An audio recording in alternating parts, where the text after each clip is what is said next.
That concludes question for oral answer. I call on Government Order of the Day number 1. Government Notice Motion number 1 regarding the ratification of Reserve Bank of New Zealand funding agreement. The Honourable Stephen Joyce. Mr Speaker, I move that pursuant to section 1612 of the Reserve Bank of New Zealand Act 1989, the House ratify the funding agreement entered into by the Minister of Finance and the Governor of the Reserve Bank of New Zealand pursuant to section 159 of that Act on 26 May 2015 and presented to the House on 3rd June 2015.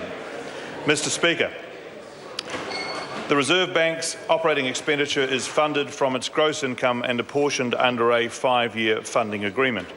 This funding agreement applies from 1 July 2015 to 30 June 2020. The Act provides that funding agreements apply for 5-year periods.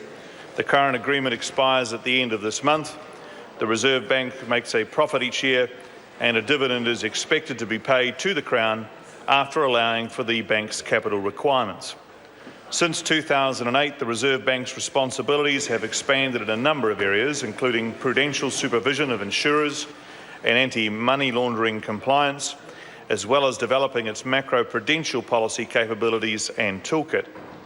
Having acquired and invested in these capabilities, a period of consolidation is planned for the next 5 years without compromising the quality of core outputs.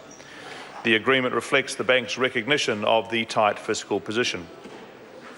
This agreement, Mr Speaker, sees the Reserve Bank's core operating expenditure profile, which excludes the cost of issuing banknotes and coins, increase marginally from $49 million in 2014-15 to $49.6 million in 15-16, then increased to $52.1 million by the final year of 2019-20.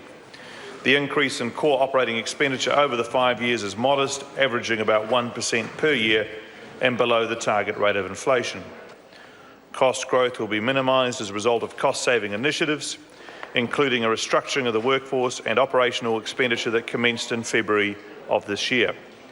There are limited new initiatives included in the agreement, and limited provision is made for contingencies to allow for unforeseeable priorities that are not of a scale to warrant seeking a revision to the funding agreement. The agreement includes funding for issuing banknotes and coins, including provision of an additional $35 million in total to upgrade the country's banknotes. This would ensure New Zealand's banknotes keep up with technological advances in security features. For transparency, costs associated with issuing banknotes and coins are classified separately from core operating expenses. Over the course of the current agreement, the Reserve Bank has continued to strengthen its performance, developed a more integrated approach to policy, and enhanced its infrastructure and risk management. The government expects it to deliver excellence in outcomes while providing leadership across its entire range of activities. The Governor understands the need to use the resources he has available to best effect. The Reserve Bank faces a full agenda in the years ahead to help position the New Zealand economy for sustainable expansion while maintaining price and financial system stability. Ratification of this new 5-year funding agreement is evidence of a commitment by Parliament that the Reserve Bank remains operationally independent and that it is equipped to fulfil the range of roles that Parliament has given it. Mr Speaker, I therefore ask for the House's support in ratifying this new funding agreement.